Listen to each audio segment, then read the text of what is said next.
Français, mes chers compatriotes de métropole, d'outre-mer et de l'étranger. À nouveau, cette dernière soirée de l'année est marquée par l'épidémie et les contraintes renforcées qui pèsent sur notre quotidien. Alors en ce moment, j'ai avant tout une pensée pour nos 123 000 compatriotes à qui le virus a enlevé la vie. Une pensée pour tous ceux qui traversent ce moment dans le deuil, la peine ou la solitude. Je n'oublie pas non plus ceux d'entre vous qui sont touchés par le Covid long, comme ceux qui subissent les conséquences psychologiques de la crise sanitaire. Je veux ce soir, une fois encore, en votre nom à tous, témoigner notre reconnaissance pour nos personnels soignants, pour nos armées, nos forces de l'ordre, nos sapeurs-pompiers, nos auxiliaires de vie, nos aides à domicile et tant d'autres professions, tous engagés ce 31 décembre, comme chaque jour, pour nous protéger, pour prendre soin de nous. Les semaines à venir seront difficiles, nous le savons tous. Le virus circule et circulera de plus en plus. Des mesures ont été prises par le gouvernement pour y faire face et je vous demande à tous et toutes d'y veiller. Des secteurs comme la culture, le sport, la restauration, l'hôtellerie, le tourisme ou l'événementiel vont à nouveau subir les conséquences économiques de cette situation. Nous les aiderons comme il se doit et comme nous le faisons depuis le début de cette pandémie.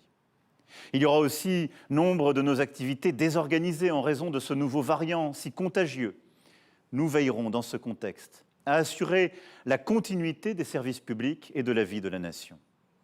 Mais par rapport au même moment, l'année dernière, où les contraintes étaient beaucoup plus fortes, nous avons pour nous l'arme du vaccin et les acquis de notre expérience collective, et donc de vraies raisons d'espérer.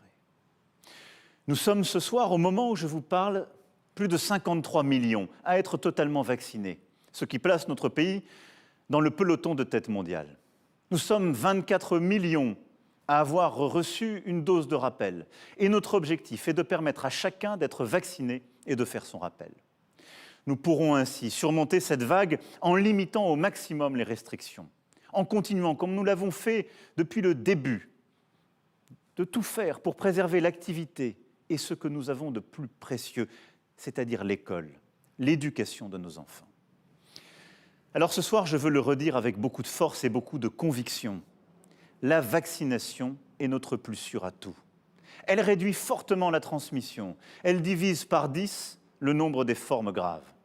C'est pour cela qu'une nouvelle fois, j'en appelle aux 5 millions de non-vaccinés. Faites ce geste simple pour vous, pour vos compatriotes, pour notre pays. Toute la France compte sur vous. La vaccination est-elle seule suffisante? Non. C'est pour cela que le respect des gestes barrières contre le virus demeure essentiel, en particulier le port du masque. Tous ensemble, nous allons donc traverser cette nouvelle épreuve en suivant les mêmes principes que depuis le premier jour. D'abord, nous protéger. Protéger les plus vulnérables, protéger nos hôpitaux et nos soignants qui sont sous forte pression alors même qu'il faut soigner les autres maladies. Protéger aussi notre économie et nos emplois, comme nous l'avons fait avec le quoi qu'il en coûte.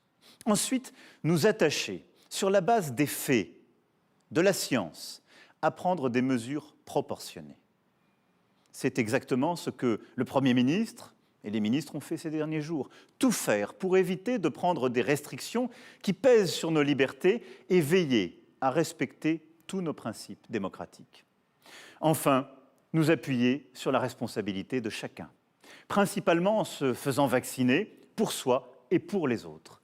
Être un citoyen libre et toujours être un citoyen responsable pour soi et pour autrui. Les devoirs valent avant les droits. Un autre motif d'espoir est que malgré l'épreuve sanitaire, malgré la fatigue, la lassitude, notre pays continue à avancer. Nous n'avons cessé d'œuvrer pour attirer des entreprises et des investissements, ouvrir des usines, créer des emplois. Jamais, depuis 15 ans, le chômage n'avait été aussi bas. La réindustrialisation de notre pays est bien une réalité. Nous avons protégé les travailleurs, aidé les plus modestes d'entre nous. Nous avons investi pour défendre la dignité de nos compatriotes en situation de handicap, pris des mesures et des décisions claires pour mieux protéger nos enfants, accompagner nos aînés. Nous avons formé notre jeunesse. En effet, qui aurait pensé que nous serions capables en 5 ans de doubler le nombre de nos apprentis?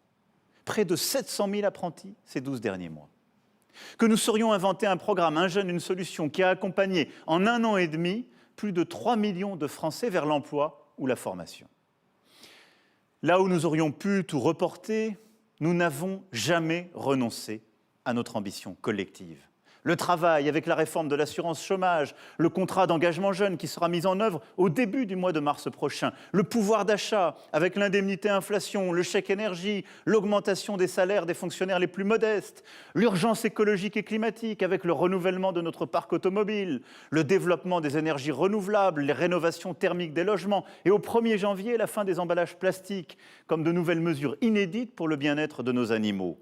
Notre agriculture, avec l'assurance récolte, la retraite minimale à 1 000 €, le déploiement de 2 000 maisons de France Service, le versement automatique des pensions alimentaires qui bénéficiera notamment aux mères seules, la gratuité de la contraception pour les femmes jusqu'à 25 ans et la réforme de l'État, de notre haute fonction publique, avec entre autres la création de l'Institut national du service public. Rien que ces dernières semaines et dans les prochains mois, des décisions dont on parlait parfois depuis des décennies, que je viens à la cavalcade ici d'essayer de rassembler, ont été prises et seront prises qui changeront la vie. La France, malgré les épreuves, est donc plus forte aujourd'hui qu'il y a 2 ans. Tout cela, c'est grâce à vous, grâce à nous tous, grâce à notre esprit de résistance, notre solidarité, notre civisme, notre engagement et notre esprit d'entreprendre. Alors, au moment où je m'exprime devant vous ce soir, je veux vous dire que je suis résolument optimiste pour l'année qui vient. Optimiste pour notre nation, pas simplement pour 2022, mais pour les années qui viennent. Car l'ambition et la solidarité dont nous n'avons cessé de faire preuve nous autorisent tous les espoirs. 2022, peut-être, sera l'année de sortie de l'épidémie. Je veux le croire avec vous. L'année où nous pouvons voir l'issue de ce jour sans fin. Dans notre pays, en déployant ces campagnes de rappel, en nous organisant comme il se doit pour domestiquer le virus et écraser sa diffusion, et au niveau mondial, en agissant pour vacciner l'humanité. La France, dès avril 2020, a été à l'initiative des dons de doses aux pays les plus pauvres.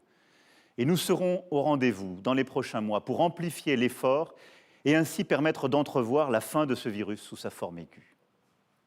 2022 doit être l'année d'un tournant européen. Notre continent a été tant décrié ces dernières années. On l'a dit, divisé, incapable de projets collectifs, en train de sortir de l'histoire. Et alors même que nous célébrons les 20 ans de la mise en circulation de l'euro, notre monnaie commune qui nous aura donné une stabilité monétaire, une place internationale inédite, la crise a démontré qu'unie, notre Europe pouvait être non seulement utile, mais porteuse d'espérance pour tous. Sans l'Europe, nous n'aurions pas aujourd'hui de vaccins disponibles en nombre, y compris pour organiser des campagnes de rappel. Sans l'Europe, nous n'aurions pas pu bâtir partout à travers notre continent des plans de relance parmi les plus ambitieux au monde et connaître les résultats économiques, croissance, création d'emplois que nous connaissons. Alors, à partir de minuit, la France prendra la présidence de l'Union européenne. Et vous pouvez compter sur mon engagement total pour faire de ce moment, qui ne survient qu'une fois tous les 13 ans, un temps de progrès pour vous. Un temps de progrès pour la maîtrise de nos frontières, notre défense, la transition climatique, l'égalité entre les femmes et les hommes, la construction d'une alliance nouvelle avec le continent africain, le meilleur encadrement des grandes plateformes de l'Internet et la culture en Europe. Oui, les valeurs que porte notre Union européenne, la démocratie, l'équilibre entre liberté et solidarité, une certaine idée de l'homme, sont, j'en suis convaincu, celles qui permettront de relever nos défis contemporains. Et notre Europe est bien le seul chemin par lequel la France sera plus forte face au fracas du monde et des grandes puissances.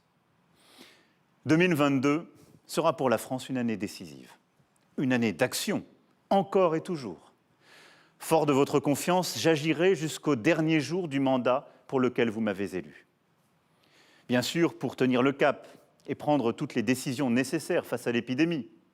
Mais nous aurons aussi à préparer l'avenir en déployant le plan d'investissement France 2030 qui vise à la fois à faire de nous une nation forte sur les technologies du futur et à nous rendre plus indépendants. Nous aurons à investir plus fortement encore que nous ne l'avons fait dans l'éducation, la recherche publique, la santé, la culture et l'inclusion de tous les Français. Nous aurons à prendre de nouvelles décisions pour lutter contre l'islamisme radical, renforcer l'ordre, la sécurité et la tranquillité de tous, pour mieux vous protéger. Nous aurons à prendre de nouveaux choix industriels, en particulier en matière d'énergie, inédits, afin de tenir nos engagements climatiques. 2022 sera une année d'élection, enfin. Nous aurons à élire au printemps prochain le président de la République, puis à désigner nos représentants à l'Assemblée nationale. Malgré la pandémie, ces scrutins essentiels devront se dérouler dans les meilleures conditions possibles. Et toutes les sensibilités politiques du pays doivent y œuvrer. J'y veillerai, tout particulièrement. Nous aurons donc cette année des choix majeurs à faire pour notre nation. Ces choix, nous les ferons avec la conviction que la France a un chemin singulier, unique à poursuivre. Nous les ferons, je le sais, en étant fidèles à l'esprit de résistance, l'esprit de tolérance et le choix de notre avenir commun qui nous ont toujours inspirés. Pour ma part, quelle que soit ma place et les circonstances, je continuerai à vous servir. Et de la France, notre patrie, nul ne saura déraciner mon cœur. Mes chers compatriotes, j'ai travaillé et nous avons travaillé sans relâche depuis bientôt 5 ans afin que la France soit écoutée et respectée en Europe et dans le concert des nations. Elle l'est. À faire progresser notre pays dans l'unité aussi, chemin bien difficile, car il est si aisé d'opposer les générations, les catégories sociales, les origines, les territoires, mais chemin nécessaire. Car lorsqu'il est rassemblé, rien ne peut résister au peuple français. En vous souhaitant ce soir une année pleine de bonheur et d'accomplissement personnel, je forme donc pour nous tous ce vœu. Continuons à respecter nos différences, à avoir confiance en ce que nous sommes, à regarder avec courage, audace et lucidité notre avenir pour agir. Décidons pour nous-mêmes d'être tout à la fois enracinés dans notre langue, notre culture, notre laïcité et épris de liberté, d'universel, de créativité. Restons unis, bienveillants, solidaires. Restons du côté de la vie. C'est là ce que nous nous devons à nous-mêmes. Alors, 2022 sera l'année de tous les possibles. Vive notre Europe, vive la République et vive la France.